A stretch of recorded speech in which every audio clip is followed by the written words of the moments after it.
Olá, tudo bem? Você está conectado na oficina de exposição bíblica com direcionamento para os pais. Isso. Nós estamos aqui nessa série, nessa oficina de treinamento para pais, porque acreditamos que os princípios da exposição bíblica são válidos não somente para o culto público, para a pregação expositiva, mas são válidos para o ensino em pequenos grupos, escola bíblica dominical, palestras, né? São válidos para o ensino no lar. E você, como eu, tem dificuldade. Ensinar os filhos no lar não é uma tarefa fácil. Ensinar biblicamente, com base no Evangelho, confiando na autoridade bíblica, não é tarefa fácil, mas não é impossível, tá bom?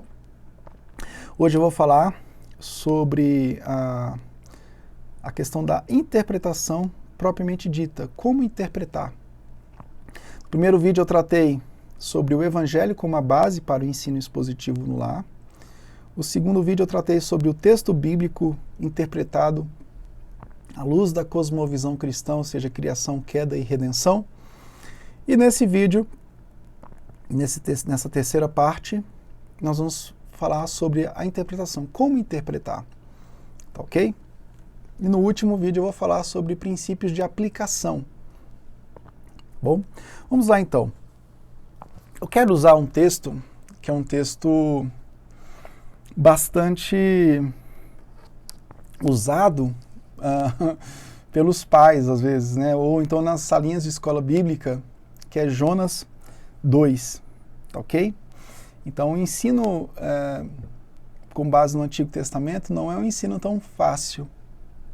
Às vezes a gente vê pastores errando muito na hora de aplicar, de interpretar o texto do Antigo Testamento, esquecendo de fazer as pontes para o Evangelho e a ponte para a vida, né? São duas pontes interpretativas importantíssimas na interpretação de um texto.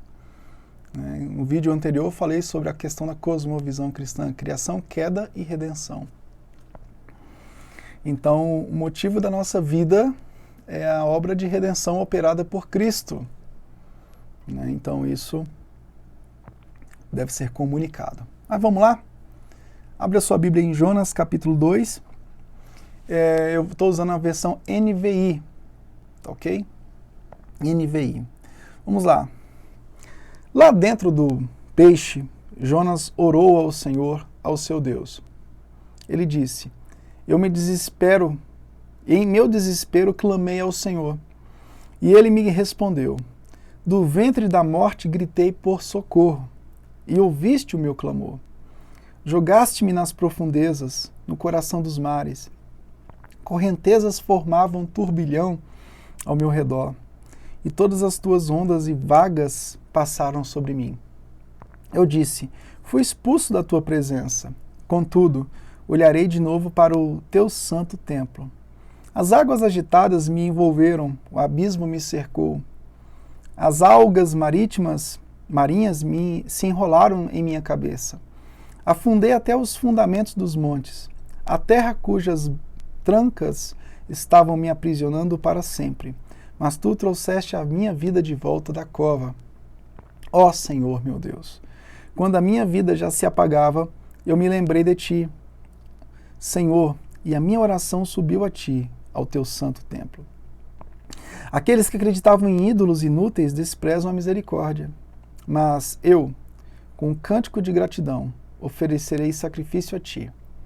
O que eu prometi cumprirei totalmente. A salvação vem do Senhor. E o Senhor deu ordens ao peixe, e ele vomitou Jonas em terra firme. Em terra firme. Vamos lá.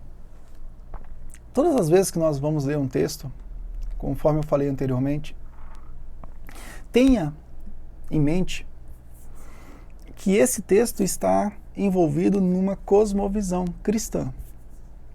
Nunca se esqueça disso, isso é central na interpretação de um texto. Criação, a queda e a redenção em Cristo Jesus. Então, todo o enredo do Antigo e do Novo Testamento está costurado, está costurado com base nessa cosmovisão. Então, qualquer texto, seja do Antigo ou do Novo, quando você o lê, lembre-se disso, papai e mamãe, seja Gênesis ou Apocalipse. Saiba que há uma linha bem nítida que deve ser buscada, é igual quando você vai tirar o sangue e a enfermeira ela tem que achar uma veia para tirar o sangue. Assim é um texto bíblico, né? O que esse texto nos ensina, como esse texto está localizado dentro do contexto dessa linha, criação, queda e redenção. Esse é um princípio básico que nós aprendemos na aula passada.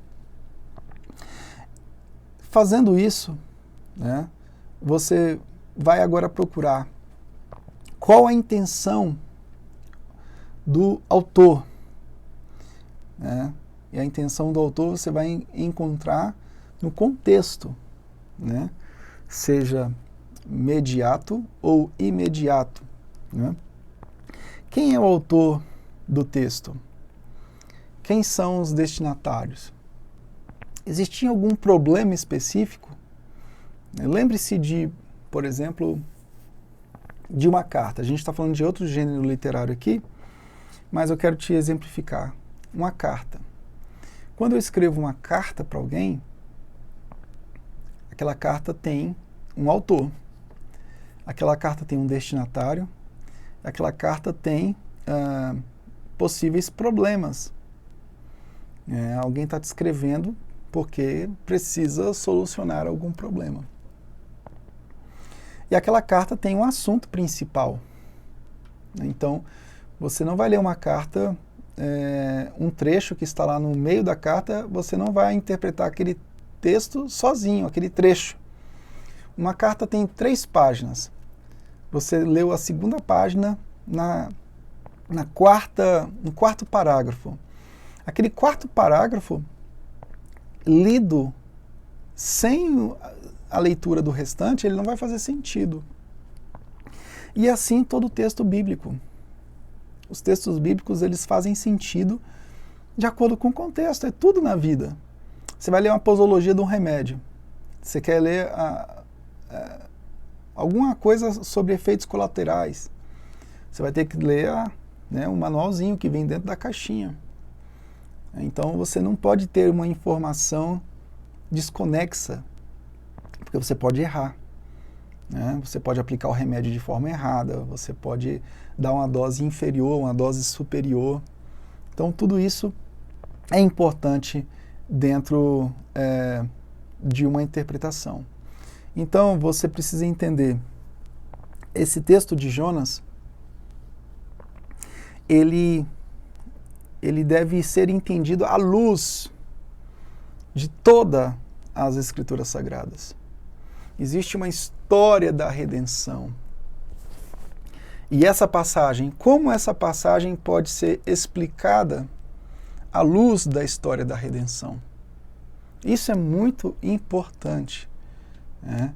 Essa história, ela tem uma continuidade para os dias atuais. Né? Alguns trechos da Bíblia, eles não possuem uma continuidade para os dias atuais. Por exemplo, o sacrifício do Cordeiro no Antigo Testamento. Bom, Cristo já cumpriu, né, essa tipificação do Cordeiro, do animal imolado, já foi cumprida em Cristo Jesus. Então não tem como você aplicar um texto para hoje, literalmente, porque Cristo já cumpriu aquela tipologia, foi cumprida cabalmente em Cristo Jesus. Mas a grande parte dos textos bíblicos tem uma continuidade para os dias atuais. E você vai conseguir identificar essa continuidade com essa linha: criação, queda e redenção em Cristo Jesus. Bom, outra coisa fundamental você leu aqui Jonas capítulo 2. É importante você entender, primeiro, você entendeu a cosmovisão cristã. Agora é importante você entender o que o texto, no geral, vai trabalhar. Né? O que Jonas trabalha? Qual é a análise que você pode fazer do livro de Jonas? Então, há um contexto. Uma grande cidade chamada Nínive estava em pecado. Né? E era uma cidade onde as principais, estava dentro do contexto das principais cidades do Império Assírio, uma cidade de violência, de crueldade, as pessoas eram empaladas vivas, elas eram deixadas assar até morrer, elas eram decapitadas, esfoladas, o sexo, independente da idade, não era respeitado, bebês eram mortos, crianças eram mortas, e dentro desse contexto, né, Deus comissionou Jonas, né, para pregar uma mensagem de destruição aos perversos habitantes de Nínive. Isso está no capítulo 1, versículo 1 ao 2. Então, a gente precisa entender como essa passagem do capítulo 2 está conectada com a história do livro. Então, repetindo, nós temos uma história geral, cosmovisão cristã, que é a moldura de toda a Bíblia. Nós temos agora uma história menor, que é a história do próprio livro, né, que você precisa compreender. Jonas rejeita o chamado, ele embarca no navio em direção oposta, isso está no capítulo 1, versículo 3, e a Bíblia fala que um forte temporal surra aquele navio e os marinheiros são forçados a lançar Jonas fora da embarcação. Está no capítulo 1, 12 ao 16. Vocês estão percebendo que há um pano de fundo aqui que envolve o texto? Depois de ser trazido para a terra por um grande peixe, ele concorda com a repetição da ordem divina e vai até Nínive, né, avisar Nínive da destruição iminente. Né? Isso está no capítulo 1, 17 ao 3, 4. Todo esse contexto aí envolve essa narrativa. Então os nínives reagiram com arrependimento, Deus afastou a destruição ameaçada, que está lá no capítulo 3, 5 ao 10, e no final a gente tem aí uma reclamação de Jonas. Jonas reclama e Deus usa uma planta, um vento oriental quente e uma lagarta faminta para castigar e instruir Jonas, está no capítulo 4, 1 a 11, e a gente vai entender isso. Então esse aqui é o pano de fundo que envolve o livro de Jonas. Né? Bom, vamos lá então. Então nós temos aqui, nós já tratamos, em primeiro lugar, nós já tratamos da cosmovisão cristã. Né? Nós vamos usar muito a cosmovisão cristã em todo o momento de interpretação. Nós usamos o pano de fundo que acontece, que o texto do capítulo 2 está moldurado, né? E agora nós vamos para o texto. Né? Então a gente vai... Isso é como se fosse um quebra-cabeças. O texto nós vamos ter que identificar agora. O objetivo é qual é a ideia central desse texto. Né? Bom, para você descobrir a ideia central de um texto, é muito importante que você descubra qual é a ideia central do livro. Sim, a ideia central do livro é muito importante, porque a partir da ideia central do livro, né, ou seja, o tema do livro, você consegue ter uma visão holística, uma visão geral de todas as partes que compõem um texto, e você vai identificar a ideia do livro em algum texto. Por coincidência, a ideia central do livro, né, a ideia central do livro de Jonas é a mesma do texto. Né? Então, ao Senhor pertence a salvação. Okay? Então, essa é a ideia central do livro. Tá? Pastor, como é que eu faço para encontrar a ideia central do livro? É importante você comprar alguns manuais bíblicos, né? Eu indico muito o manual bíblico do Gordon Fee, né? Lendo a Bíblia livro por livro, tá ok? É muito importante que você tenha alguns manuais para te ajudar nesse processo. Então, você consegue comprar bons livros para te ajudar. Tem outro livro do William Marty, que é Lendo a Bíblia livro por livro. Né? São livros. Tem o primeiro livro é Como Ler a Bíblia, livro por livro, do Gordon Fee. O segundo é Lendo a Bíblia livro por livro, do William Marty. Tá ok? Você pode encontrar isso pela editora Vida Nova. Isso vai te ajudar bastante aí na construção, nessa busca pelo tema do livro, né? Então, você está aí buscando a ideia central, tá ok? Então, você entendeu a ideia do livro, tá ok? Então, qual é a ideia central dessa passagem aqui de Jonas capítulo 2? Essa vai ser a sua busca. Esse é o objetivo da exegese, ou seja, de você extrair do texto o significado, né? E depois você vai aplicar ao coração dos seus filhos esse significado que você extraiu do texto. Então isso é importante para você não cair justamente naquilo que eu falei nos vídeos anteriores, no legalismo, no moralismo. Tá? Então a questão prática é fruto da nossa justiça, operada por Cristo Jesus. Então isso é muito importante. Vamos lá então? Então aqui nós temos no capítulo 2, versículo 1 ao 10, o que a gente chama de sessão, ou de perícope. Aqui nós temos nitidamente uma oração de ação de graças de Jonas. Né? É como se fosse um salmo de ação de graças. Né?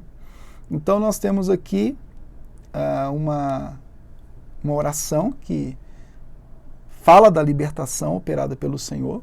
Jonas foi tragado, mas ele foi liberto. Né? Então nós temos aqui um salmo individual que trata da angústia, né? Mas trata também do resgate e do testemunho. Né? Então a estrofe final, capítulo 2, versículo 8 ao 9, diz assim: aqueles que acreditam em ídolos inúteis desprezam a misericórdia, mas eu, com um cântico de gratidão, oferecerei sacrifício a ti. O que eu prometi cumprirei totalmente. A salvação vem do Senhor. Então aqui nós temos a ideia central do livro e também a ideia central dessa seção, dessa porção, dessa perícope de texto. Então, essa estrofe final, ela vai antecipar o restante daquilo que o texto vai continuar dizendo. E vai endossar, de fato, a confiança de Jonas no Senhor, ou seja, de quem vem a salvação. Mas também ele vai fazer contrastes. Aqui no versículo 8, ele vai dizer: aqueles que acreditam em ídolos inúteis desprezam a misericórdia. Então aqui no versículo 8 e versículo 9, ele já traz um contraste entre a salvação que vem do Senhor e produz adoração e o coração idólatra do homem, que é representado pelos ninivitas, que precisavam ouvir a mensagem da ira de Deus, vamos dizer assim, né? E com certeza a ira de Deus, a mensagem da ira de Deus sempre vai ser acompanhada com a graça, né? A destruição sempre vai ser acompanhada pela esperança da libertação, ok? Bom, aqui nós temos um pano de fundo, certo? Nós descobrimos a ideia do livro. 3 coisas nós fizemos agora. Nós trabalhamos uma ideia geral do livro de Jonas dentro da cosmovisão cristã, criação, queda e redenção. Nós tratamos aqui da ideia central do livro, que vai te auxiliar muito a entender toda a costura que uma narrativa desenvolve, né? Você vai descobrir essa ideia central do livro dentro do próprio livro. O livro vai te indicar essa ideia central. E a gente viu aqui que a ideia central do livro está no próprio texto, capítulo 2, versículo 9, a salvação vem do Senhor. E a gente descobriu também que essa é a ideia central da seção do texto. Fizemos aqui as delimitações textuais. E agora nós vamos, por o último vídeo, fazer as aplicações. Como podemos aplicar de forma bem simples e entendendo que essa oficina aqui ela é bem inicial, nós temos outros trabalhos para fazer para frente. Como aplicar essa ideia central que você descobriu aqui, ideia central do livro, que porventura é a ideia central do texto, ao Senhor vem, a salvação vem do Senhor, como aplicar isso para o coração do seu filho, tá? Como fazer essa ponte interpretativa para os dias atuais, utilizando aqui o capítulo 2 de Jonas. No próximo vídeo eu te espero e nós vamos tratar disso. Um abraço. Se inscreva no nosso canal, ative o sino, dê um like aí. Venha conosco. Tchau, tchau.